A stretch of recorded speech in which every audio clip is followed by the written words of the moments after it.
Me imagino que muchos de ustedes conocen ese famoso anime llamado Tokyo Revengers, o tal vez hayan leído su manga. Si no, pues en resumidas cuentas, Tokyo Revengers es un manga de pandillas, más específicamente de las pandillas Bosozoku, que en Japón son bandas de motociclistas. Solo que este manga tiene toques de ciencia ficción como viajes en el tiempo y eso.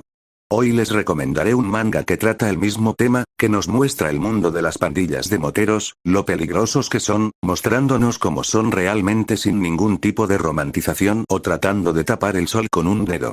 Su nombre es Bakuon Retou. El manga nos cuenta la historia de Takashi Kase, un joven muchacho que poco a poco va involucrándose más y más en el mundo de la delincuencia. Pasando de ser solo un chico que fumaba cigarrillos en el pasillo de su escuela y se metía en problemas por eso, a ser un pandillero encima de una moto capaz de aplastar la pierna de alguien. El manga al contarnos la historia de Takashi, al mismo tiempo nos sumerge en el mundo de las pandillas, en la propia pandilla y en cómo estos se ven tanto a sí mismos como a los demás. Tanto el dibujo como la narrativa te absorben al punto de que te pierdes completamente en el mundo que te quiere mostrar el autor. Este manga no tendrá ningún tipo de tapujos o romantización para las bandas juveniles. A pesar de que por estéticas se puedan ver geniales, en realidad el manga nos muestra crudamente el cómo son en verdad, lo problemáticos que son, lo marginales que pueden ser, lo crueles que pueden ser, sus reglas, su forma de hacer las cosas y etc. Pero por supuesto, dentro del mundo de las pandillas de japonesas.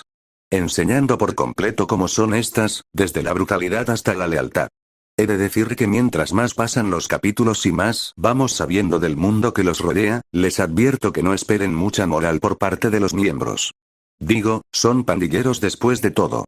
A pesar de que la intención de la historia no es romantizar a las pandillas, este tampoco busca convertirlas en algo completamente malo. A lo que me refiero es que podemos encontrar diferentes personajes, los personajes secundarios, los cuales pueden variar en sus personalidades y llegar a ser muy carismáticos. En base a la perspectiva de estos, podemos saber qué significa ser un pandillero para ellos, formar parte de la pandilla y el por qué están ahí. Cada uno tiene un porqué, algunos por pura diversión, otros se lo toman más en serio, otros están envueltos por algún amigo o hasta familiar. Aunque el manga trate de pandillas, el enfoque principal es Takashi, el protagonista. No crean que solo van a presenciar peleas o la violencia explícita de la obra, sino que el manga nos enseña cómo Takashi abandona su vida social como civil y se transforma más y más en un delincuente juvenil.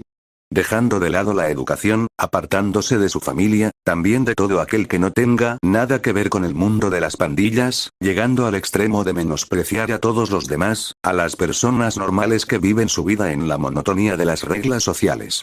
Estas decisiones que tiene Takashi en su vida y los cambios que va haciendo a lo largo de la obra, tienen cierta repercusión tanto en él como en las demás personas a su alrededor.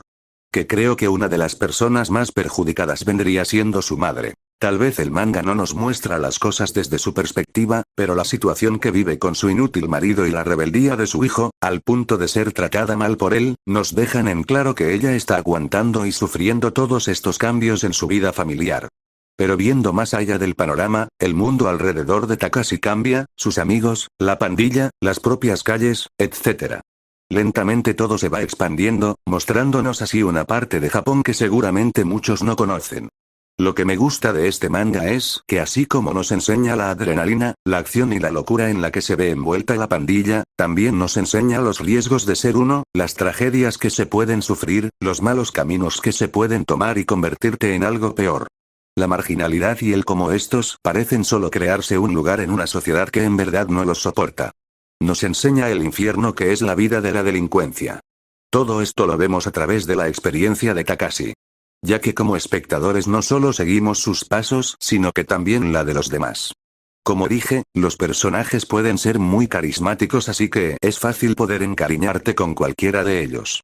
Aunque el protagonista tiene una actitud que puede dejar mucho que desear y llega a ser un tanto desagradable por momentos, eso no cambia que sea un buen prota para la obra. Pero es inevitable no llegar a encariñarte aunque sea un poco con él. Este manga tal vez podría parecerse a Tokyo Revengers, pero en realidad es mejor. Es más, vendría siendo una versión realista. Tokyo Revengers, a pesar de que pueda llegar a tocar temas de adulto, o subir de tono su historia, aún así llega a verse bastante infantil y comete el error de romantizar a las pandillas. Algunos tal vez piensen que no, pero en verdad lo llega a hacer. Nos muestra personajes un tanto irreales y nos muestra unas pandillas, que de cierta forma, las hace ver como unos son los buenos y los otros son los malos. Bueno, tampoco voy a criticar a la obra, después de todo a mí me gusta con todo y errores. Pero créanme, Bakuon Return es muchísimo mejor. Es más, lo considero el mejor manga de pandillas que existe. En verdad no tengo mucho más que decir, creo que no dije lo suficiente para hacer que el video sea entretenido, pero en serio les recomiendo este manga, está buenísimo. El problema es que en español no está completo, pero si quieren pueden leerlo en inglés, online. Bueno, ojalá y le echen un vistazo,